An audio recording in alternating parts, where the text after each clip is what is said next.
অনুব্রত অনুব্রত অনুব্রত এই অনুব্রতকে নিয়ে গোটা সমাজ এখন উত্তাল, গোটা বাংলা উত্তাল, সোশ্যাল মিডিয়া উত্তাল, মেইন স্ট্রিম মিডিয়া অর্থাৎ টিভি চ্যানেলগুলো উত্তাল।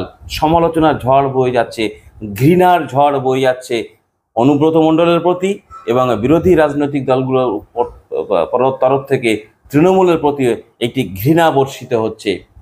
অনুব্রত মণ্ডল যে কাজটি করেছেন, গোটা নারী সমাজের সম্মানটাকে ধুলোয় মিশিয়ে দিয়েছেন। আমাদের রাজ্যের মুখ্যমন্ত্রী নিশ্চিতভাবে তিনি অপমানিত বোধ করছেন অনুব্রত মণ্ডলের ব্যবহারে।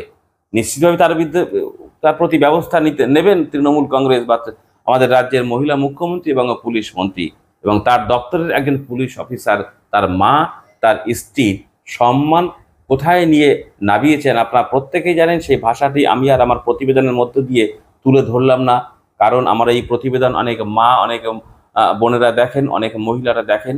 এ ভাষা শোনা যায় না, এ ভাষা মুখে আনা যায় না, এ ভাষা শুনলে কান বুজে আসে, চোখ বন্ধ হয়ে আসে, বাক রুদ্ধ হয়ে যেতে হয়। সেই ভাষায় আক্রমণ করেছে, গোটা নারী সমাজকে কলঙ্কিত করেছে, অপমানিত করেছে এই অনুব্রত মণ্ডল। আপনি ভাবুন, একজন পুলিশ অফিসারের মা, পুলিশ অফিসারের বোনকে যদি এই কদর্য ভাষায়, কুৎসিত ভাষায় গালিগালাজ করতে পারেন, একজন সাধারণ মানুষ, একজন সাধারণ মানুষের স্ত্রী, সাধারণ মানুষের মা, তার সম্মানটা অনুব্রত মণ্ডলের কাছে কোথায়? আর অনুব্রত মণ্ডল যে কাজটা করেছেন তার জন্য তৃণমূল কংগ্রেসেও হয়তো ভুগতে হতে পারে 2026 সালের বিধানসভা নির্বাচনে। অনুব্রত মণ্ডল তৃণমূল কংগ্রেসের একজন বাঘা নেতা।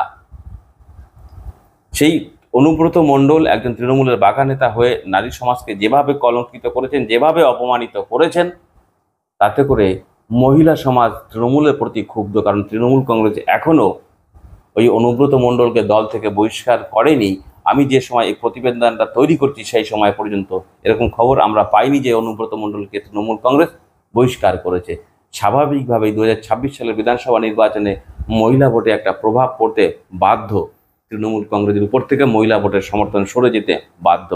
আর এই অনুব্রত মণ্ডলের এই গোটা নারী সমাজকে অপমানিত, একজন পুলিশ কর্মী তার মা, বোন, স্ত্রীকে অপমানিত করবার জন্যে গোটা সমাজে একটি ছি ছি রব পড়ে গেছে, একটি ঘৃণা জন্মেছে হচ্ছে অনুব্রত মণ্ডলের প্রতি। খানিকটা তৃণমূলের প্রতিও পড়ছে এই ঘৃণা।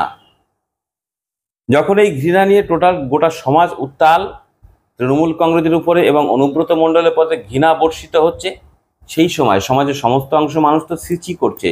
আমরা যোগাযোগ করতে পেরেছিলাম রবীন্দ্রভারতী বিশ্ববিদ্যালয়ের অধ্যাপক ঝন্টু বড়াইকের সঙ্গে। তিনি কি বললেন এই বিষয়ে, তার কি বক্তব্য, সেই বিষয়ে আপনাদের কাছে তুলে ধরবো। আর বেশি কথা নয়, আসুন এই অনুব্রত মণ্ডলের কুৎসিত কদর্য ভাষা ব্যবহার এবং নারীদের সম্মানটাকে টেনে ধুলোয় নামিয়ে দেওয়া, পুলিশ অফিসারের মা স্ত্রীকে তার কদর্য ভাষায় গালিগালাজ, এই সম্পর্কে অধ্যাপক ঝন্টু বড়াই কি বললেন, আসুন আমরা সেটা শুনতেই প্রতিবেদনটা শেষ করি। প্রথম কথা, আপনার বাঘ বলাটা আমি খুব অবজেকশন করছি। বনের রাজা তো বাঘ শুনেছিলাম বা সিংহ শুনেছিলাম, ওই একই প্রজাতি। বাঘ আভিজাত্যের প্রতীক, বহু দেশের শৌর্যবীর্যের প্রতীক, জাতীয় প্রতীক বাঘ, ভারতবর্ষেরও জাতীয় পশু বাঘ। মানে বাঘ আর অনুব্রতকে এক জায়গায় জড়িয়ে তৃণমূল লাফালাফি করতে পারে, কিন্তু আমরা সাধারণ মানুষরা এর থেকে বিরত থাকি। কারণ যিনি বাঘ হন বা বাঘের চরিত্র হন, তিনি এই প্রকারের অশ্লীল মন্তব্য, বোম মেরে পুলিশকে উড়িয়ে দেব, উন্নয়ন রাস্তায় দাঁড়িয়ে আছে, শঙ্খ ঘোষ কোথাকার কবি, এমনকি আজকে যে অডিওটা ভাইরাল হয়েছে, আপনি যদি অডিওটা শোনেন, একটা মিডিয়াও আপনি দেখবেন না নন স্টপ অডিওটা চালাতে পারছে। এত অশ্লীল মন্তব্য বাড়ির মা বোনের সম্পর্কে, সোসাইটির সবচেয়ে ক্রিমিনাল। বহু যুগ আগে প্রাচীনকালে দস্যুরা, ডাকাতরা বাড়িতে ডাকাতি করতে এসে মা বোনেদের সম্মান নিয়ে খেলতেন না। তারা মা বোনেদেরকে সেফ জোনে রেখেই বাড়ির সম্পত্তি লুট করতেন, তাই তো? অর্থাৎ মা বোনেদের সম্ভ্রম বা তাদের কটূক্তি করা, এই ইস্যুটা সম্পূর্ণ ইতরোক্তি ছাড়া, ইতর জানোয়ার পশু সুলভ মনুষ্য যারা, মানুষের ভেসে যারা ঘুরে বেড়ায়, তারা ছাড়া কেউ করে না। তা অনুব্রত তাহলে সেই শ্রেণীর প্রাণী। তৃণমূল তাকে বাদ করে রেখেছে, মমতা ব্যানার্জি তাকে স্নেহধন্য করে রেখেছিলেন বা এখনো করে রাখেন বলেই এত কিছুর পরেও পুলিশের আইসির মা বোনকে ধরে উদ্দেশ্য করে আমার মনে হয় ভারতবর্ষের স্বাধীনতার পরের ইতিহাসে কোনো নেতা কোনো দলে তারা এত বড় কটূক্তি কুরুচিকর মন্তব্য একটাও করেনি। তার একটা উদাহরণ আপনি পাবেন না। তারপরেও মমতা ব্যানার্জির পুলিশ বা পুলিশ মন্ত্রী মমতা ব্যানার্জি তাকে কি অ্যারেস্ট করিয়েছে? কোন স্টেপ নিয়েছে আপনি দেখাতে পারেন? হার্স কোন স্টেপ পুলিশ নিতে পেরেছে? ইভেন পুলিশ হয়তো এফআইআরটাই করতে পারতো না। আপনাদের মিডিয়া জগতের লোকজন যখন এই ব্যাপারটা ভাইরাল হওয়ার পরে হঠাৎ করে অ্যাক্টিভ ভূমিকায় রাস্তায় নেমেছেন, বিরোধীরা রাস্তায় নেমেছে, তারপরে কিন্তু পুলিশ সামান্য বল পেয়েছে। আমি আপনাকে একটা তথ্য বলি, তথ্যটা একদম সঠিক তথ্য, যে অনুব্রত বাবুর ফোন এতদিন পর্যন্ত কিন্তু কোনো পুলিশের স্টেটারে এতটা ক্ষমতা ছিল না, তার ফোন ট্র্যাক রেকর্ড করে। কারণ অনুব্রত পুলিশকে নিয়ে এই রকম কটূক্তি কিংবা এর চাইতে ভয়ানক কটূক্তি করা এটা নতুন কিছু নয়।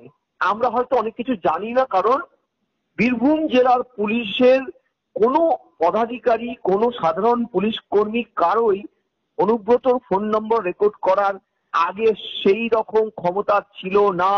আজকে পরিবর্তিত পরিস্থিতিতে অনুব্রত জেল থেকে বেরিয়ে আসার পরে সেখানে তার মাটিটা অনেকটা দুর্বল হয়েছে, দুটো তিনটে গোষ্ঠী হয়ে গেছে, তার ফলে হয়তো পুলিশ এই চান্সটা নিয়েছে। কিংবা পুরনো যে অত্যাচার পুলিশের উপরে আচ্ছা বলুন তো, পুলিশের মতন একটা পদের থাকা মানে একটা ডিপার্টমেন্টকে প্রকাশ্যে বলছেন উনি বোম মেরে উড়িয়ে দিবেন, প্রকাশ্যে জেলার এসপি কে বলছেন যে ও এতটা সময় দিলাম বিরোধী এসে গাঁজা কেসে ঢোকাও। মনে আছে আপনাদের? এগুলো আমরা বহু দিনের পর দিন এগুলো নিয়ে টিভি অনুষ্ঠান করেছি।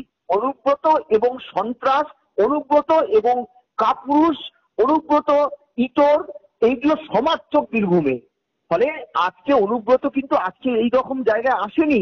দিনের পর দিন মমতা ব্যানার্জি তাকে দুধ ভাত দিয়ে কাল সব পোষার মতো পুষেছে। কারণ অনুব্রতর একটাই গুণ ছিল, বিরোধীদের পায়ের তলায় চেপে গলা টিপে হত্যা করতে পারে, ভোট লুট করে দিদিভাইকে জেতাতে পারে, ভেট দিতে পারে, কাটমানির অংশ ঠিক সময় পৌঁছতে পারে। এগুলো ছিল অনুব্রতর সঠিক এবং তৃণমূলের থাকার সঠিক যোগ্যতা। আজকে এই যে পুলিশের হঠাৎ পুলিশ জেগে উঠেছে, একটা ভিডিও অন্তত এত বছর পরে অনুব্রতর বিরুদ্ধে তারা প্রকাশ করতে পেরেছে, এটা কি ফল হবে? অনুব্রত কি এই ভুল বানান দিয়ে একটা চিঠি লেখার পরে তৃণমূল মার্জন তাকে ক্ষমা করে দেবে কিনা আমরা জানি না। তৃণমূলের এটাই স্বাভাবিক, ক্ষমাই করে দেবে হয়তো। কিন্তু আপনাকে একটা জিনিস বলতে পারি, পুলিশ আজকে যেভাবে একটা সাধারণ চুনে পোটে নেতার দ্বারা এত বড় পরিমাণে অপমানিত হলো, তারপরেও যদি রাজ্যের পুলিশ তার বিভাগের উচ্চ পদস্থ সমস্ত অফিসাররা তৃণমূলের শাসক গোষ্ঠীর রুলিং পার্ট হয়ে কাজ করে, তাহলে আমি আপনাকে বলতে পারি এ পুলিশ সত্যিকারেরই মেরুদণ্ডহীন পুলিশ। আমরা যেটা বারবার আশঙ্কা প্রকাশ করি, পুলিশকে মমতা ব্যানার্জি পুলিশ রাখেনি, একটা অমেরুদণ্ডী প্রাণীতে পরিণত করে ফেলেছে। এই পুলিশের উপরে এত বড় একটা আক্রমণ আসলো, তারপরেও আপনি দেখেছেন উচ্চপদস্থ পুলিশ মহল, রাজীব, মনোজ, এরা নাকি বাঘা বাঘা সমস্ত ইন্টেলেকচুয়াল পুলিশ, তাদের কোন রকম একটা স্টেটমেন্ট এসছে? তার স্টেটমেন্ট এসছে? আসেনি।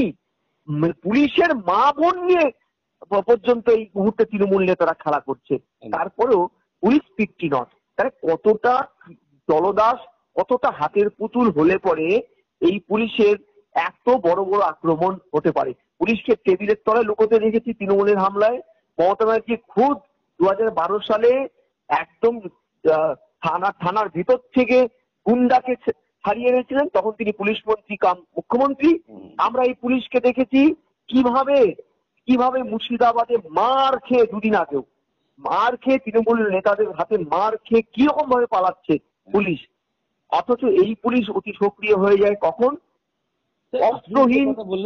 কথা বলেছেন, সেটা হচ্ছে একটা কথা বললেন যে অমেরুদণ্ডী করে রেখেছে এবং দলদাস করেছে। আমরা দেখলাম এই শিক্ষকরা তাদের ন্যায্য চাকরি ফিরে পাওয়ার দাবিতে আন্দোলন শুরুও করতে পারেনি, তাদেরকে খুঁজে বাস থেকে, ট্রাম থেকে, মেট্রো থেকে খুঁজে বের করে নিয়ে অ্যারেস্ট করছে, অত এত বড় অপরাধ করলো অনুব্রত মণ্ডল, হ্যাঁ, করতে পারলো না। না, এটাই তো আমি বলছি, পুলিশ কোথাও নিষ্ক্রিয়, কোথাও অতি সক্রিয়। এটা পুলিশের এই মুহূর্তে রুলিং পার্টির যে অংশ হিসেবে তারা যে কাজ করছে তাই প্রমাণ করে। আপনি ভাবুন, মাননীয় প্রধানমন্ত্রী একটি সংবিধানের সর্বোচ্চ পদ, আপনি তার পলিটিক্যাল দর্শন বিশ্বাস করতে পারেন, নাও করতে পারেন, লড়াইটা পলিটিক্যাল মতাদর্শের। তিনি রাজ্যে আসলেন, এক কোথাকার চুনিপুটি উদয়ন গুহ অধুনা উত্তরবঙ্গের অনুব্রত হতে চাইছেন বা হয়ে গেছেন, তিনি যে কটূক্তিটা করলেন তারপরেও পুলিশ একটা এফআইআর করেছে। বরং মুখ্যমন্ত্রী তার কথাটাই দাড়ি কমা সমেত পুরোটা কোট করে নিয়ে পরের দিন একই ভাষায় আক্রমণ করলেন। এই যে ঘটনাগুলো প্রমাণ করে কি মুখ্যমন্ত্রী নিজে ইনসিস্ট করছেন এই নেতাদেরকে এইসব কটূক্তি করতে। আমি আশ্চর্য হই কি জানেন, এই যে আজ থেকে 150 বছর আগেই তো এই বাংলায় রবীন্দ্রনাথ ঠাকুর জন্মেছিলেন। তার সৃষ্টিগুলোতে তো প্রত্যেকটা স্তরে স্তরে স্তরে স্তরে রাজনৈতিক নেতারা কি বলবেন, কতটুক বলবেন, কতটুক শালীনতার সীমার মধ্যে তাদেরকে বলা উচিত, সব তিনি লিখে গেছেন। অথচ যে বঙ্গেশ্বরী মমতা ব্যানার্জি ক্ষমতায় আসার পরে গলিতে গলিতে ট্রাফিক সিগন্যালের কবিগুরু রবীন্দ্রনাথ ঠাকুরের গান বাজিয়ে বাঙালিকে সাংস্কৃতিক চেতনা সম্পন্ন করলেন, সেই দলের নেত্রী এবং তার দলের এইসব অনুরা তারা যে রাজনৈতিক শালীনতার থেকে যোজন দূরে রবীন্দ্রনাথ রাবীন্দ্রিকতাকে যে মেরে তছনছ করে দিয়েছে, বোলপুর বীরভূম যার কর্মস্থল সেই রবীন্দ্রনাথ ঠাকুরকে যে খেলো করে দিয়েছে, তা তো প্রমাণই হয়ে গেল এবার। তাহলে বলুন আপনি যে এই রাজ্যে পুলিশ যেখানে অসহায়, তাহলে আমরা কোথায় যাই, তাই না?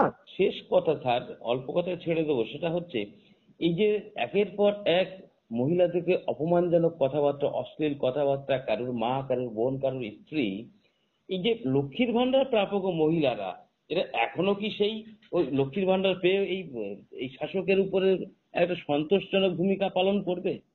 দেখুন, দুটো অ্যাসপেক্ট। সামাজিক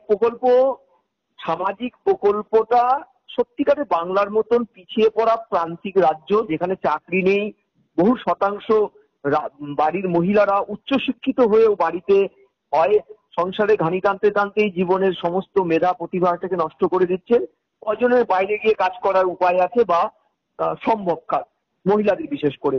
ফলে মুখ্যমন্ত্রী মমতা ব্যানার্জি জনগণের ট্যাক্সের টাকায় সামাজিক প্রকল্প তৈরি করেছেন। সেই প্রকল্পটার নারীদের যেমন অধিকার সেটা তারা নিচ্ছেন। এবার প্রশ্নটা হচ্ছে, আপনার অ্যাক্সেস যে এত কিছুর পরে মহিলারা নেবেন। আমি আপনাকে একটা কথা বলি, দেখুন, এই এই যে কন্ট্রিবিউশনটা, এই যে সামাজিক প্রকল্পের কন্ট্রিবিউশন, এটা কিন্তু মমতা ব্যানার্জি বা তৃণমূলের নয়, এটা ক্লিয়ার করতে হবে আগে।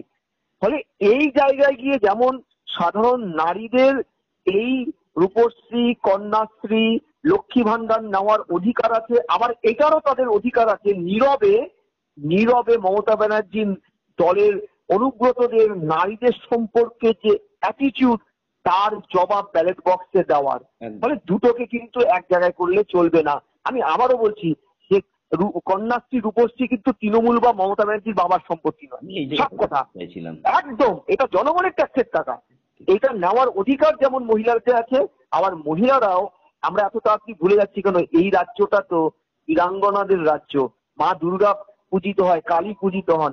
এই নারীরা এক হাতে লক্ষ্মীর ভান্ডার নিতে পারে তাদের হয়তো প্রয়োজনে, আরেক হাতে ব্যালেটের বোতামটা টিপে মমতা ব্যানার্জির দলের বা তার নারীদের প্রতি যে একটা কত চরম অসহিষ্ণুতা, যে মুখ্যমন্ত্রী মমতা ব্যানার্জিকেও পাক্ষিক গণধর্ষণের পরে বলতে হয়েছিল আমি রেড চার্ট বেঁধে দিচ্ছি, ধর্ষণ, অল্প ধর্ষণ, বেশি ধর্ষণের। ভাবুন, একজন নারী নিজে। ফলে এটা জবাব যে দেবে না, আমরা সেটা ভুলে যাচ্ছি, করছি কেন, অবিশ্বাস করছি কেন। এই নারীরা লক্ষ্মীর ভান্ডার নিচে মিলিয়ে নেবেন। সময় দেওয়ার জন্য অনেক ধন্যবাদ স্যার।